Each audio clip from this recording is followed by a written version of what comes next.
மன்னிப்பு பெற்ற நிலையும் வளமையை நோக்கியது. வளமை நற்செய்தி. மன்னிப்பை மையமாக வைத்து நற்செய்தி சொல்லக்கூடாது, உறவை மையமாக வைத்து சொல்ல வேண்டும்.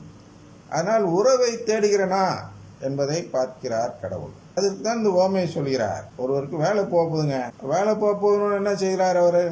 நான் மற்றவர்களிடம் என்ன செய்ய வேண்டும்? ஒரு நல்ல உறவு பெற வேண்டும். ஏனென்றால் நான் இங்கிருந்து சென்ற பிறகு எனக்கு இந்த உறவாவது கிடைக்கும் என்று உறவை தேடுகிறார்.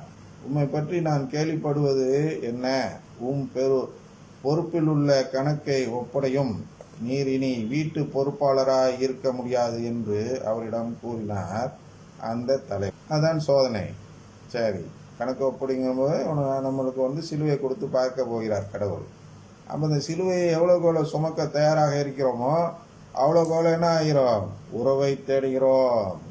கடவுளுடைய உறவை பெறுவதற்காக நான் எப்படிப்பட்ட சிலுவையாக இருந்தாலும் நான் அதை சுமக்க தயாராக இருக்கிறேன் என்று யார் அந்த சிலுவையை இன்முகத்தோடு ஏற்றுக்கொள்கிறார்களோ, அதாவது சிலுவை என்னென்ன? கஷ்டத்தை தான், துன்பத் துயரங்களை, இந்த உலகத்தில் நாம் படும் பாடுகளை கடவுளின் உறவுக்காக பொறுத்து கொள்வதுதான் மறுகணத்தை காட்டுவது.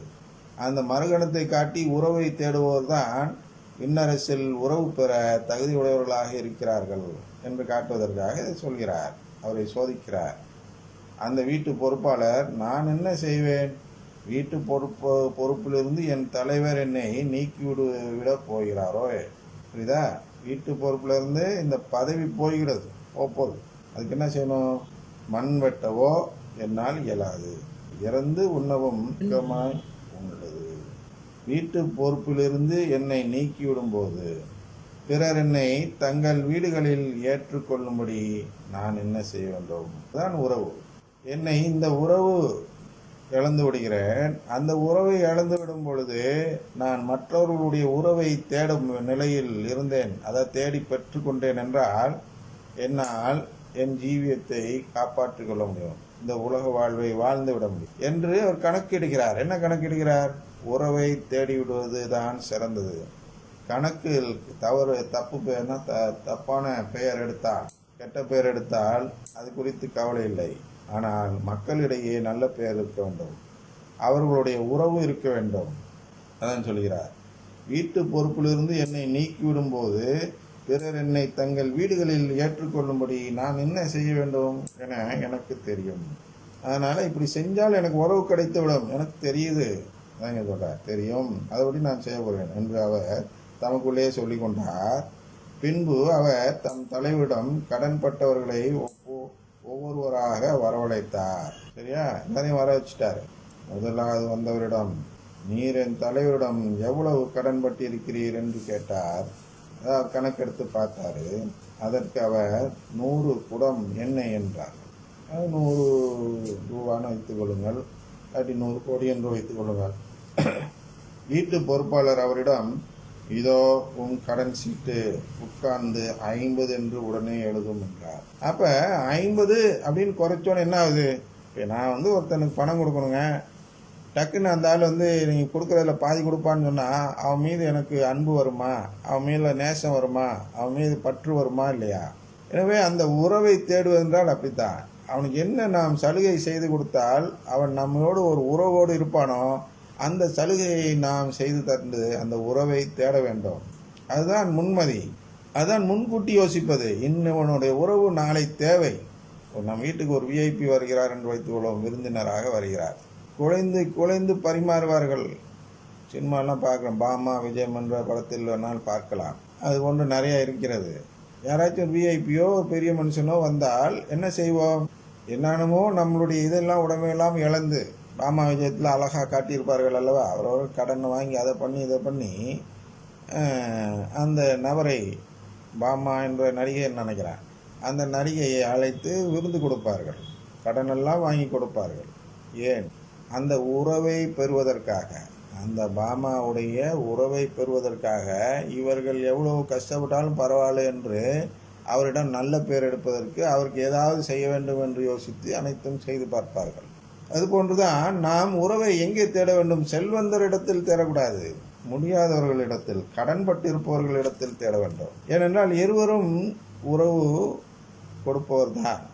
அதில் செல்வந்தரிடம் உறவு தேடுவது என்பது அவர்களுடைய செல்வத்தை தேடுவதாக பொருள்.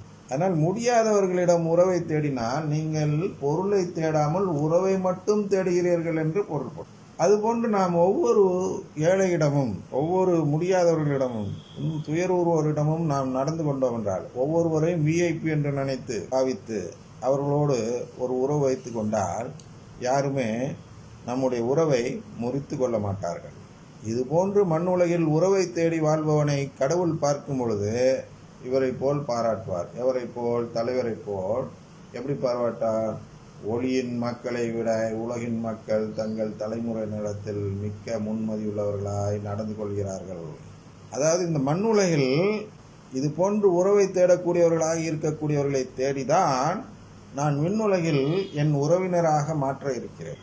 அதனால்தான் இந்த புனிதர்கள்லாம் பார்த்தவென்றால் அவர்கள் அனைவருமே இந்த உறவை தேடி சென்றவர்களாக இருப்பார்கள். இப்ப சமீபத்தில் உள்ள புனிதர் யார்? அன்னை தெரசாள் அவர்கள் என்ன செய்தார்கள்? யார் என்னன்னு தெரியாது, ரோட்ல இருக்கிறவனெல்லாம் அழைச்சிட்டு வந்து தன்னுடைய உறவுக்காரரை போல் தன்னுடைய சபையில் இருக்க வைத்து அவர்களை பார்த்து பராமரித்து அவர்களுடைய வாழ்வில் ஒரு ஒளியை ஏற்றி வைத்தார்.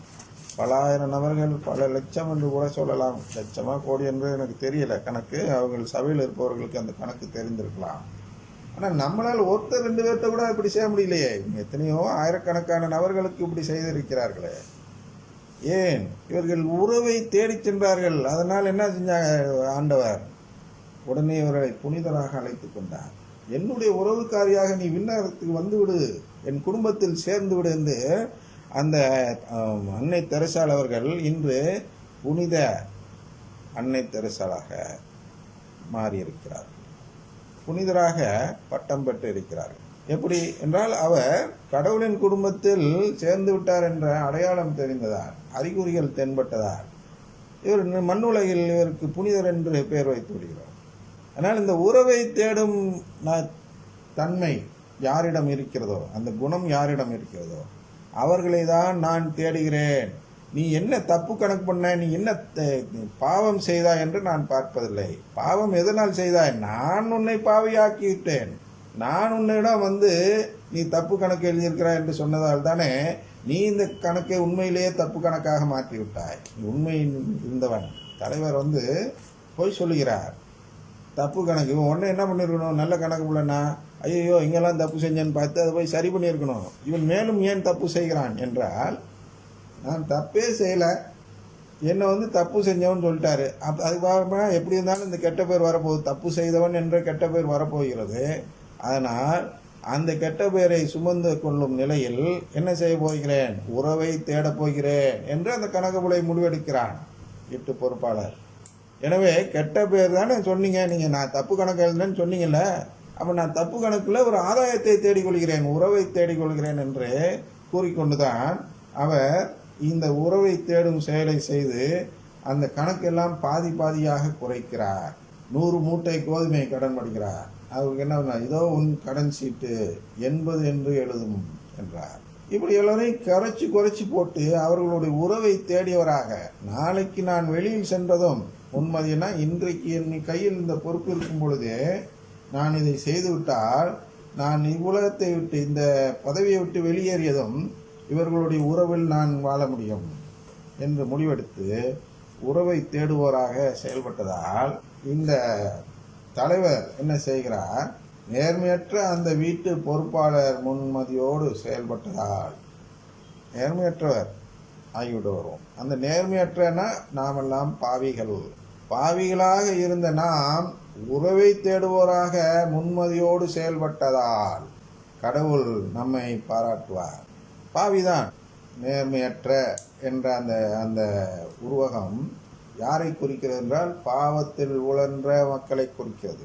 ஆனால் நம்மிடம் ஒரு பொறுப்பு கொடுக்கப்படுகிறது என்றால் நம்மையெல்லாம் அவர் அழைத்து நற்கருணையில் உடன்படிக்கையை செய்து கொள்ளும் பொறுப்பை கொடுக்கிறார். அந்த பொறுப்பு கொடுக்கப்பட்ட பொழுது அந்த பொறுப்பில் உள்ளவர்கள் என்ன செய்ய வேண்டும்? கடவுளுடைய உறவை தேட வேண்டும், பொருளை தேடக்கூடாது. பொருளை தேடுவதற்காக நற்கருணை ஆண்டவர் இல்லை. பொருளை தேடுவதற்காக பல கடவுள்கள் இருக்கிறார்கள், அங்கே செல்ல வேண்டும். இங்கே உறவை தேடக்கூடியவராக இருக்க வேண்டும். ஏனென்றால் இந்த கடவுள் இந்த தலைவரை போல் தலைகீழா பார்ப்பவராக இருக்கிறார். பாவத்தை பார்க்காமல் உறவை பார்ப்பவராக இருக்கிறார். அதனால தான் யூதர்களிடக்கும் இயேசுக்கும் பிரச்சனை வந்தது. காரணம் என்னன்னா, அவர்கள் என்ன பார்த்தார்கள் என்றால், யூதர்கள் சட்டம்தான் என்றார்கள். சட்டம் என்ன? அந்த சட்டத்தை கடைபிடித்து வாழ்ந்தால் ஒருவர் பாவம் செய்வதில்லை, அப்பொழுதுதான் ஒருவர் மோட்சத்துக்கு போக முடியும் என்று போதித்தவர்கள் யூதர்கள். இயேசு வந்தார், போடா யார் பாவத்தை பார்த்தா, பாவம்லாம் இல்லை உறவுதான் என்று சொல்லிவிடு. இதனடா திருச்சட்டத்தை மீறான் அப்படின்னு அவர்கள் பார்த்தார்கள் இயேசுவை. ஆனால் இயேசு இந்த தலைவர் யார் என்றால் தலைகீழாக பார்ப்பவர்.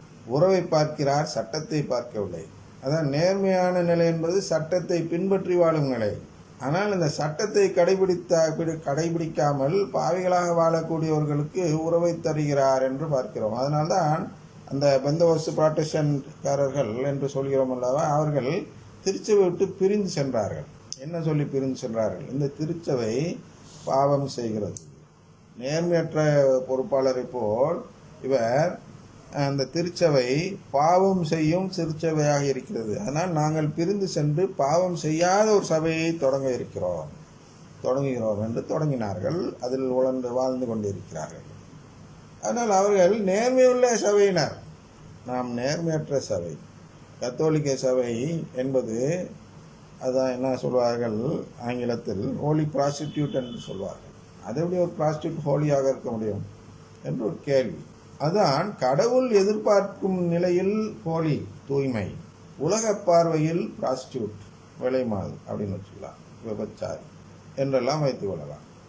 அதனால் உலக பார்வையில் நாம் கத்தோலிக்க திருச்சபையில் பாவம்தான் நடக்கிறது. உலக பார்வை நானே பல முறை சொல்லியிருக்கிறேன். எவ்வளோ குருக்கள் எல்லாம் எவ்வளோ கொடுமைப்படுத்தினார்கள் என்று சொல்லும்பொழுது அந்த குருக்களை எல்லாம் எப்படி பார்க்கிறோம்? பாவிகளாக பார்க்கிறோம், பாவம் செய்யக்கூடியவர்களாக பார்க்கிறோம். இவரெல்லாம் இந்த ஆயருக்கு தண்டிக்க மாட்டாரா, இல்லை கடவுள் தண்டிக்க மாட்டாரா என்றெல்லாம் பார்க்கிறோம். ஆனால் கடவுள் அதை பார்க்கவில்லை. எதை பார்க்கிறார்? அந்த குருவானவர் தன்னுடைய உறவை தேடுவதை பார்க்கிறார். ஆனால் உறவை தேடிக்கொண்டிருக்கும் குருக்களை நாம் எவ்வளவு தப்பு செஞ்சாலும் குறை கூறுவதில்லை.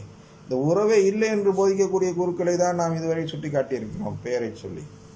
ஏனென்றால் அவர்களெல்லாம் பசுத்தோல் போற்றிய புலியாக, ஆட்டுத்தோல் போற்றிய ஓனாயாக இந்த கத்தோலிக்க திருச்சபைக்குள் இருந்து கொண்டு திருச்சபைக்கு எதிரான கருத்துக்களை, அதாவது உறவுக்கு எதிரான கருத்துக்களை போதித்து, பொருளில் எது அடங்கும்? அருங்கொடைகளும் அடங்கும்.